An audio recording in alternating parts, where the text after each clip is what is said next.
Today, we're diving into a story that feels like it was ripped straight from a movie script, but it's terrifyingly real. We're talking about the $66 million crypto heist. So just imagine for a second, being so completely obsessed with cryptocurrency that you'd be willing to drive 600 miles crossing state lines, all for a plan to steal $66 million from one person. Just let that number sink in. $66 million. It's a life-changing amount of money, but in this story, it changed everything for the absolute worst. And I have to say this right up front because it's so important. This is not a Hollywood plot. This is a real criminal case with very, very real consequences. All right, so let's get into it. How exactly did they think they were going to pull this off? Well, this wasn't some random idea. It was a calculated cross-state plot. Investigators say it started with two teenagers. They get in a car in California and drive all the way to a quiet residential neighborhood in Scottsdale, Arizona. They had a target, a single house they believed held a massive digital fortune. And the plan, according to police, it was brazen. They'd pose as delivery workers to get inside. Once in, they'd restrain whoever was home and then force them to hand over their crypto assets. You know, it's the kind of plot you'd expect to see in a thriller. But the second they allegedly tried to put that plan into motion, it exploded into a major criminal case. And this is where the story takes a really dark turn, because we're no longer talking about just digital assets. We're talking about a physical crime with devastating real-world consequences. Just look at the charges authorities filed. We're talking about home invasion, kidnapping, aggravated assault, and a list of other violent counts. These aren't just financial crimes, they're violent, physical attacks. And that's the absolute crucial point here. The goal might have been digital wealth, yeah? But the method?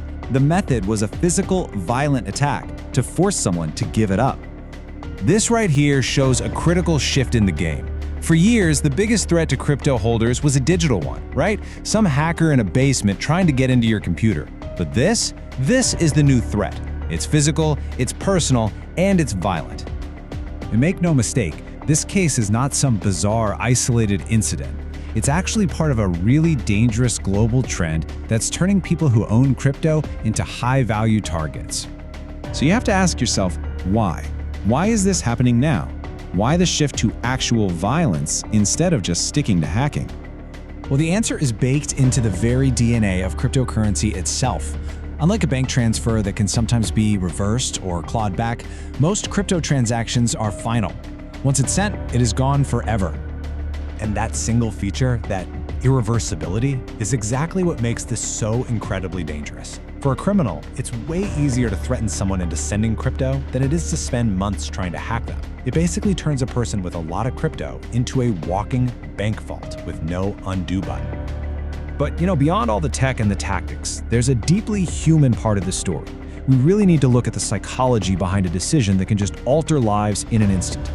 Because when you really dig into this case, the detail that's most shocking isn't the $66 million number. It's the age of the people accused of pulling this off. The fact that the two individuals charged with this violent, high-stakes crime were teenagers. And that just raises these incredibly tough questions. I mean, were they influenced by something they saw online? Did they truly actually understand that a single decision could completely derail the rest of their lives, potentially with decades in prison? This whole story is a massive wake-up call. So let's talk about what this means for you, for anyone holding digital assets. Let's break down 3 absolutely crucial security lessons. Okay, first, privacy is your #1 shield. Never ever publicly announce what you own. Second, make it as difficult as possible for anyone to force a transfer. That means using offline, cold wallets. Think of it like a physical safe for your crypto. And multi-signature security, which means more than one person has to approve any transaction. And third, and this is the big one now, you have to start thinking about your physical safety with the same seriousness you give to your digital security. Because if there is one thing to take away from all this, it's that your cybersecurity and your personal, physical security are no longer two different things. They are deeply, fundamentally connected. So a 600-mile drive for a $66 million dream that ended in a real-life nightmare. This isn't just a wild crime story. It is a stark warning about money, obsession, and consequences in our digital age.